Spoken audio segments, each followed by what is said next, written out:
93%. That's a big number. It's the percentage of all communication that happens without a single word being spoken. The way someone stands, the fleeting look in their eyes, the unconscious twitch of their hand, that's where the real story is. Most people, they just hear the words and miss the book. They're looking for the lie in what's said, when the truth is screaming from what isn't. It's a fundamental misunderstanding of human nature.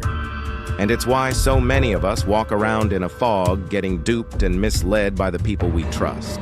I spent 30 years learning to read those pages, to see past the noise, and to find the signal in the static. Today, I'm going to give you 3 of the most powerful psychological tools in my toolkit, the same ones I've used to crack cases and uncover truths that people desperately tried to hide. These are not parlor tricks. They are the difference between being a victim of someone else's narrative and being the author of your own. The first tool is what we call baseline reading. Imagine you're watching a game of chess, but you don't know the rules. You see pieces moving, but it's just chaos. Now, imagine someone tells you the rules. Suddenly, you see strategy, not just movement. Baseline reading is giving you the rules to another person. It's about observing someone when they're calm, relaxed, and not under any pressure. You need to understand they're normal. What's their natural posture? Do they talk with their hands? Do they tap their foot? I had a case once with a man, we'll call him Mr. Peterson, who was a suspect in a corporate espionage case. For the first hour of our conversation, I didn't ask him a single question about the case. We talked about his kids, his golf game, the weather. I watched his baseline. He was a fidgeter, constantly adjusting his tie, running a hand through his hair. That was his normal. Later, when I hit him with the hard questions, he stopped fidgeting completely. He went unnaturally still. That stillness, that deviation from his baseline, was the clue I needed. It's not about finding a tell. It's about finding a break in the pattern. It's like a good mechanic listening to an engine. They know what a healthy engine sounds like, so they can spot the slightest rattle or misfire that tells them something's wrong.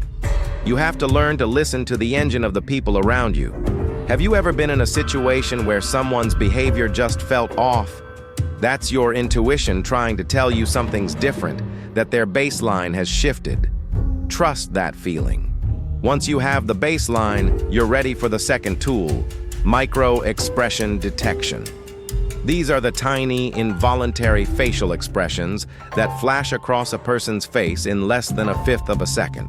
They're a direct, unfiltered glimpse into someone's true emotion before they have a chance to hide it. I'm not talking about a full frown or a broad smile. I'm talking about a momentary tightening around the eyes, a brief quiver of the lips, or a quick flare of the nostrils.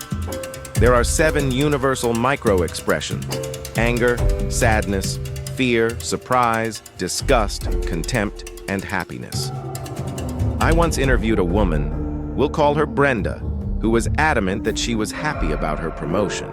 She said all the right things, smiled the whole time. But there were these fleeting moments when she spoke about her new boss. A quick, almost imperceptible curl of her upper lip, a hint of contempt. She wasn't happy about the promotion, she was contemptuous of the person she'd have to work with. That tiny flicker was the truth.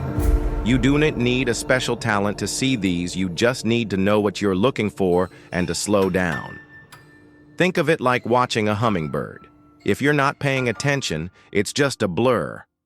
But if you focus, if you know what to look for, you can see the individual beats of its wings. Have you ever seen someone's expression change so fast you almost didn't believe it?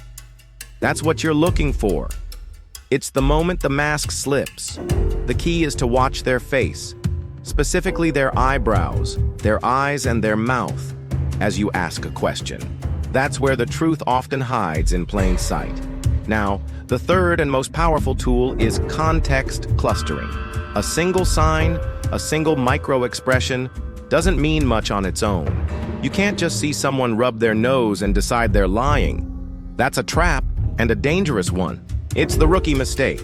A good detective doesn't rely on one piece of evidence, they look for a cluster of evidence that tells a consistent story.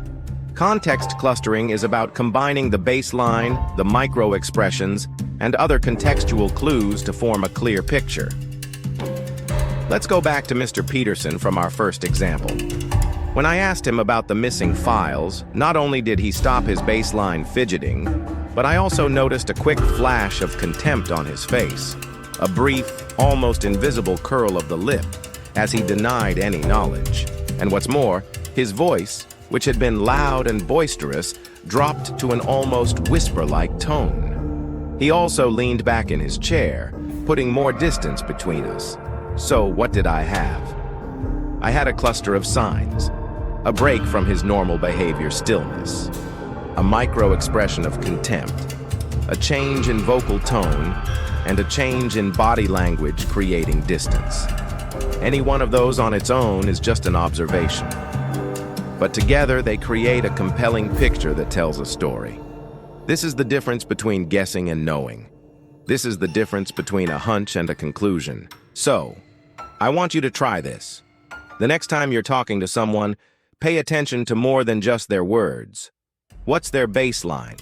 Are they changing their expressions, their posture, or their voice?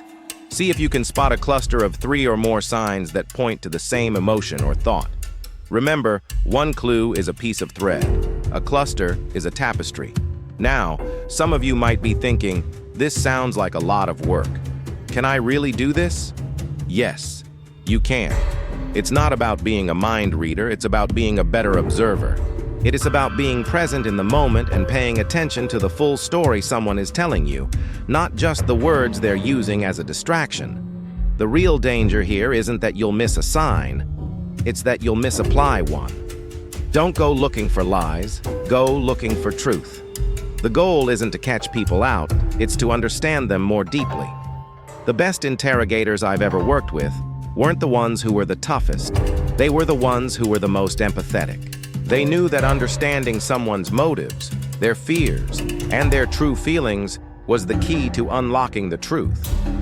When you get good at this, you'll start to see a different world. You'll see the person behind the words, the emotions behind the performance. It's a skill that will improve your relationships, your professional life, and your own self-awareness. It's a skill that teaches you to operate from a place of authenticity, because when you can see the truth in others, you're less likely to hide from it yourself. Now, for the conclusion.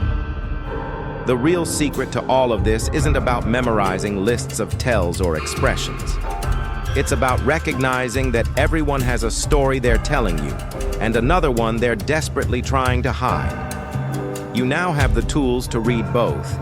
You know how to find a person's baseline, the true normal from which all deviations can be measured. You know to look for micro-expressions, those tiny windows into their unfiltered emotions that last for a split second. And most importantly, you know how to cluster those clues together to form a true, reliable picture. Remember, a single sign means nothing, but a cluster of 3 or more signs, all pointing in the same direction, that's evidence. That's a pattern. And patterns, my friends, don't lie. I've seen this work in the interrogation room, and I've seen it work in the living room.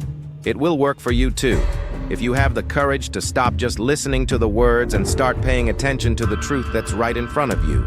I've seen these principles change the way people view the world. I once consulted on a case where a young man, a victim of a scam, felt completely betrayed. He couldn't understand how he missed the red flags. After a few sessions, we walked through the video of his meeting with the con artist, and I pointed out every single cluster of signs. The sudden change in the scammer's vocal pitch when the money was mentioned. The quick, fleeting look of disgust when the young man asked a critical question. The subtle lean away that happened every time the victim got a little too close to the truth. Once he saw them, he couldn't unsee them. He realized it wasn't that he was naive, he just didn't have the right tools to interpret the data. It's like having the ability to see color for the first time. The world doesn't change, but your perception of it does. You'll find yourself listening differently, watching differently, and understanding people on a much deeper level than you ever thought possible. It's an empowering shift, and it will give you a profound sense of clarity and confidence in all your interactions.